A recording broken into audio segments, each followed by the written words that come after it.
Évangile de Jésus-Christ selon saint Luc. En ce temps-là, les foules qui venaient se faire baptiser par Jean lui demandaient « Que devons-nous faire ?» Jean leur répondait « Celui qui a 2 vêtements, qu'il partage avec celui qui n'en a pas, et celui qui a de quoi manger, qu'il fasse de même. » Des publicains, c'est-à-dire des collecteurs d'impôts, vinrent aussi pour être baptisés. Ils lui dirent « Maître, que devons-nous faire ?»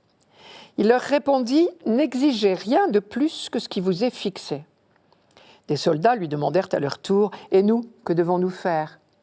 Il leur répondit « Ne faites violence à personne, n'accusez personne à tort, et contentez-vous de votre solde. » Or, le peuple était en attente, et tous se demandaient en eux-mêmes si Jean n'était pas le Christ. Jean s'adressa alors à tous. « Moi, je vous baptise avec de l'eau, mais il vient, celui qui est plus fort que moi. Je ne suis pas digne de dénouer la courroie de ses sandales. Lui vous baptisera dans l'Esprit Saint et le feu. Il tient à la main la pelle à vanner pour nettoyer son aire, à battre le blé, et il amassera le grain dans son grenier. Quant à la paille, il la brûlera au feu qui ne s'éteint pas. » Par beaucoup d'autres exhortations encore, il annonçait au peuple la bonne nouvelle. Ceux qui viennent vers Jean-Baptiste sont les petits, la foule, le peuple, les mal vus, les publicains et les soldats qui les accompagnaient probablement. Pour eux, le parler rude du prophète est bonne nouvelle. Humblement, ils demandent « Qu'est-ce que se convertir ?» Et Jean-Baptiste a une réponse simple. Notre conversion se mesure à notre attitude envers notre prochain. Plus tard, dans la même ligne, Jésus dira « Ce ne sont pas ceux qui disent « Seigneur, Seigneur ». Mais tout compte fait, les foules qui s'approchaient du baptême de Jean et qui lui demandaient « Que devons-nous faire ?» auraient fort bien pu répondre à sa place, car sa prédication était dans la droite ligne des prophètes. Pratiquer la justice, le partage, la non-violence, c'était leur thème favori. Et parce que Jean se conduisait vraiment comme un prophète, on se prenait à rêver. Serait-ce lui, le Messie ? Enfin, depuis le temps qu'on l'attendait ? Le peuple était en attente, précise Luc. La réponse de Jean sur ce point est très ferme. Non, je ne suis pas le Messie, mais je vous l'annonce, il vient. Sa venue est imminente. Il vient, celui qui est plus puissant que moi. Par ses exhortations et bien d'autres encore, il annonçait au peuple la bonne nouvelle. Quand Luc parle d'une bonne nouvelle, il s'agit de celle-là. Il faut entendre, il annonçait au peuple la bonne nouvelle, sous-entendu de la venue du Messie.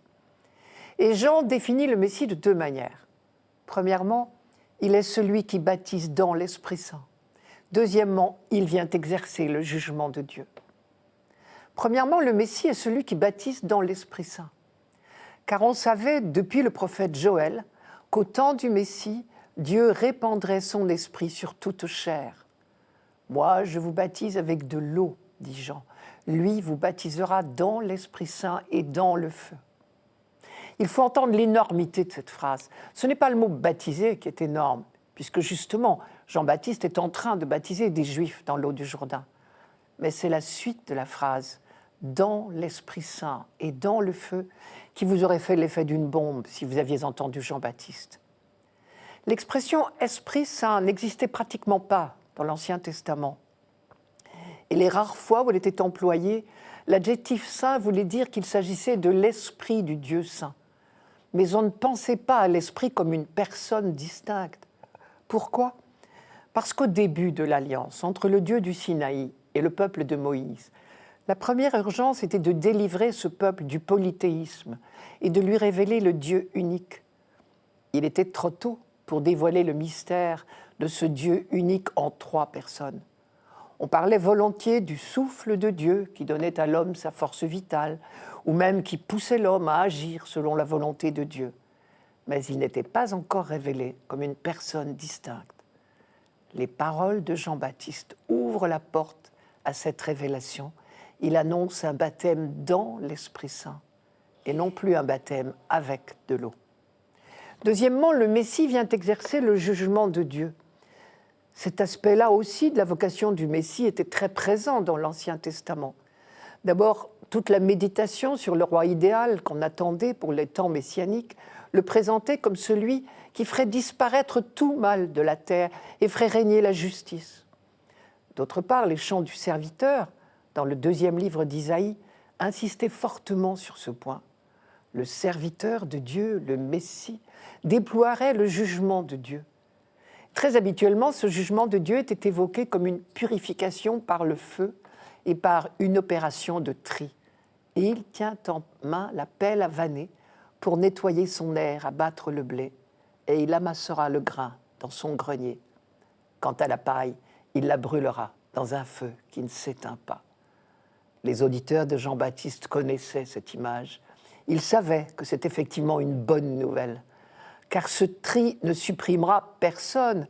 Ce feu n'est pas un feu de destruction, mais de purification. Comme la pépite d'or est purifiée de ses scories, pour être plus belle encore.